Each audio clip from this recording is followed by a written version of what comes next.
Istoria Coral Club a început pe insulele Okinawa de la recifii de coral din adâncurile mării și de la un pliculeț conținând o compoziție de minerale care îmbogățește apa cu elemente benefice.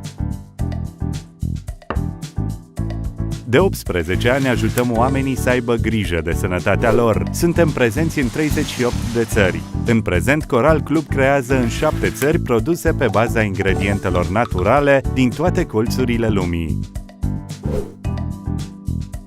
În prezent oferim peste 150 produse eficiente și inovaționale pentru menținerea sănătății și a unui stil de viață activ. Produsele Coral Club se bazează pe 3 piloni: calitate, siguranță, atractivitate. Ele corespund celor mai înalte standarde internaționale ale calității. Datorită sintezei dintre natură și cele mai noi tehnologii, produsele Coral Club sunt și naturale și eficiente în același timp. Colaborăm cu cei mai buni specialiști, oferim siguranță maximă producției și nu folosim ingrediente nocive.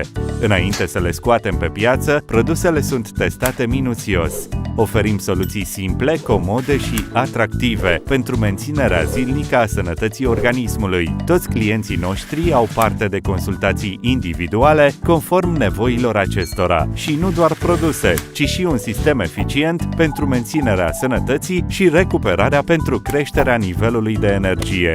Coral Club reprezintă comunitatea oamenilor diferiți, dar care au o calitate comună: dragostea pentru o viață plină și sănătoasă. Devenind membru Coral Club, veți putea să participați la programul de discount, să aveți acces la acțiunile promoționale periodice, consultații individuale și training. Coral Club. Fă primul pas către schimbare!